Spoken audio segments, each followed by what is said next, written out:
ඉරානයේ වීදිය ඇවිලිලා ඇත්තටම දශක ගණනාවකින් දැක්ක දරුණුම මහජන නැගිටීමක් මේ වෙදි රට පුරාම පැතිරෙමින් තියෙනවා. ඉතින් අපි මේ විග්‍රහයෙන් බලමු මොකද්ද මේ ඇත්තටම වෙන්නේ කියලා. දැනටමත් ඉරානයේ පුරාම ප්‍රබල විරෝධතා රැල්ලක් පැතිරිලා ඉවරයි. ඇත්තකම මෑත ඉතිහාසයේ එරට ඇති වුණ විශාලතම මහජන ව්‍යාපාරයක් බවට මේක පත් වෙලයි තියෙන්නේ. හොඳයි. එහෙනම් මේ විරෝධතා කොච්චර දුරට පැතිරිලා තියෙනවද? කවුද මේකට එකතු වෙලා ඉන්නේ? අපි මුලින්ම ඒ පැත්තට හැරමු. මේක නිකම්ම අගනුවර ටෙහෙරාන් වලට විතරක් සීමා වුණු දෙයක් නෙමෙයි. ඉස්ෆහාන්, ශිරාස්, මෂාද් වගේ ඓතිහාසික වගේම ආර්ථික වශයෙන් වැළගත් නගර ඇතුළුව ඇතරම රටේ හැම තැනින්ම වගේ මිනිස්සු පාරට බැලලා ඉන්නවා. මෙතන තියෙන වැදගත්ම දේ තමයි සමාජයේ හැම මට්ටමකම මිනිස්සු මේකට එකතු වෙලා ඉන්න එක.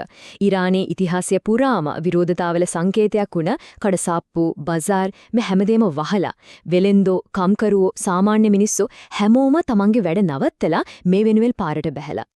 ඉතින් ඇයි මේ හැමදේම වෙන්නේ? මොකද්ද මේකට හේතුව? අපි දැන් බලමු මේ නොසන්සුන්දතාවයට මුල් වුණ ආර්ථික හේතුව මොනවද කියලා. මේ විරෝධතාවල පිටිපස්සේ තියෙන්නේ හරිම ගැඹුරු ආර්ථික ප්‍රශ්නයක්. හිතා ගන්නවත් බැරි විදිහට උද්දමනය ඉහළ ගිහින් මුදල් එකකේ කඩා වැටිලා රස්සා හොයාගන්න නැහැ.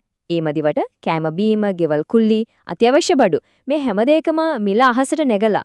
ඉතින් ගොඩක් පවුල් වලට එදිනෙදා ජීවත් වෙන එකත් මහා සටනක් වල.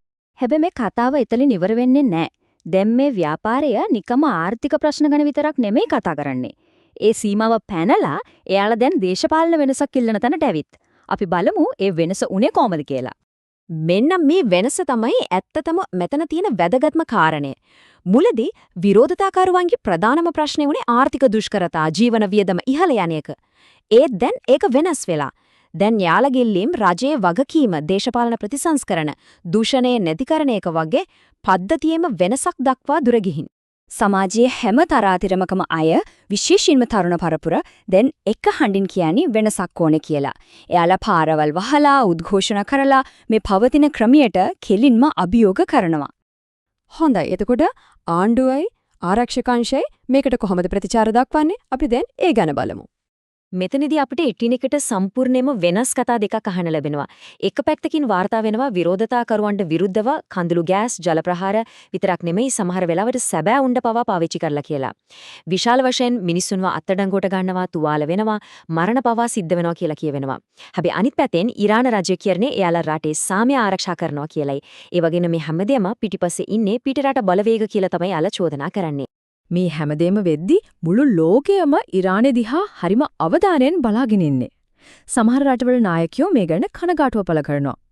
ඒත් එත්තම තවත් සමහරු කියනවා ඉරානය ඇතුලේ දේවල් වලට අත දාන්න එපා කියලා. ඉතින් මේ නිසා දැනටමත් අවුල් සහගත වෙලා තියෙන තත්වයට ජාත්‍යන්තර පැත්තෙනුත් ලොකු පීඩනයක් එකතු වෙලා. හොඳයි එහෙනම් අපි අවසාන වශයෙන් බලමු ඉරානීය අනාගතයට මොකද වෙන්නේ කියලා. මේ ප්‍රශ්නේ කොහොමින් විසඳෙයිද කියලා. මේ විරෝධතා මර්ධනය කරයිද?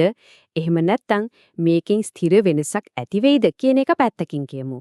හැබැයි එක දෙයක් නම් හරිම පැහැදිලි. ඒ තමයි ඉරානයේ මිනිස්සු ඉල්ලන්නේ මීට වඩා හොඳ අනාගතයක්. ඉතින් අවසානයේදී අපිට හිතන්න ඉතුරු වෙන්නේ එක ප්‍රශ්නයයි. මේ නැගිටීමෙන් ඇත්තටම ස්ථිරසාර වෙනසක් ඇති වෙයිද? එහෙම නැත්නම් මේක දිගින් දිගටම මර්ධනයට ලක් වෙලා යටපත් වෙලා යයිද?